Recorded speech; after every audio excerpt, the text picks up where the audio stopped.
Before we get into our text, let us take a review of the 6 individuals that we've been looking at over the course of the last few segments. But before we do that, let us refresh ourselves with the timeline and let's take a look at the temple events.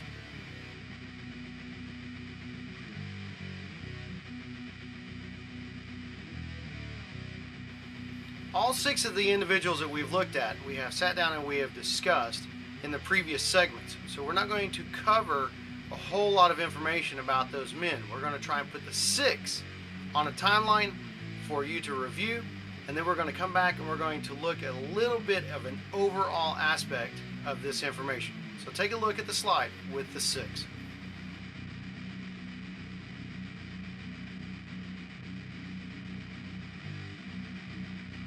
What we need to understand about these 6 individuals is that they really play a tremendous role in how we understand the Bible. We start with King Cyrus. The major thing that he helps us with is he brings in the Aramaic of the text. And that can be seen in portions of the Old Testament, or the Tanakh as it's referred to in the Hebrew Scriptures. The next major thing that happens is Alexander the Great. Through his efforts and through what he does, he ushers in the Greek language through the Mediterranean. And as the Jews are working through the diaspora,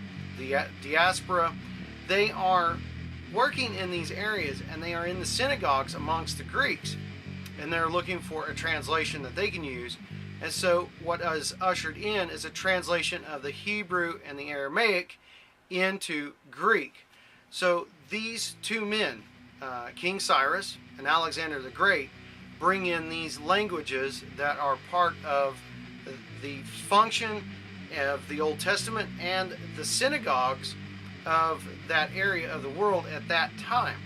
Now the other 3 people that we looked at were called the rabbis. And we looked at Rabbi Hillel, we looked at Rabbi Shammai, we looked at Rabbi Yeshua. Rabbi Hillel, Rabbi Shammai are both Pharisees. One is stricter than the other. The strictest of those rabbis is Rabbi Shammai. He has a grandson named Rabbi Gamaliel. Rabbi Gamaliel teaches the Apostle Paul.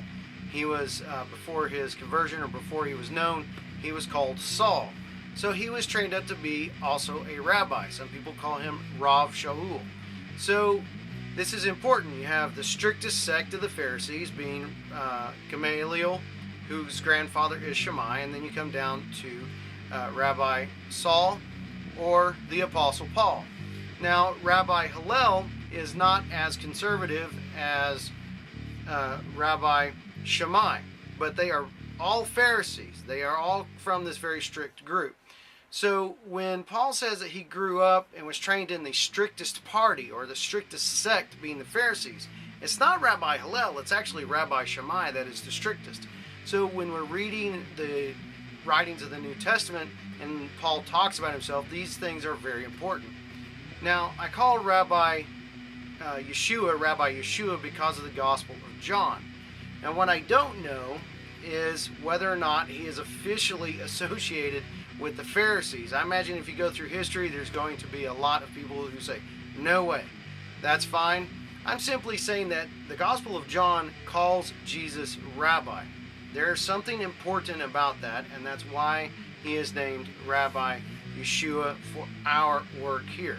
The 6th person is Marcion of Sinope.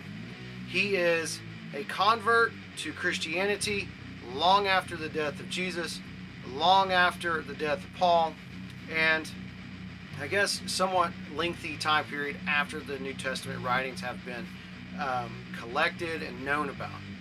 But he has problems understanding exactly how all of this fits together.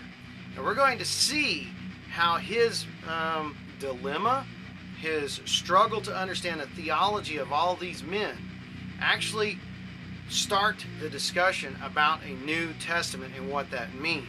And that's what we're going to look at when we look at our text.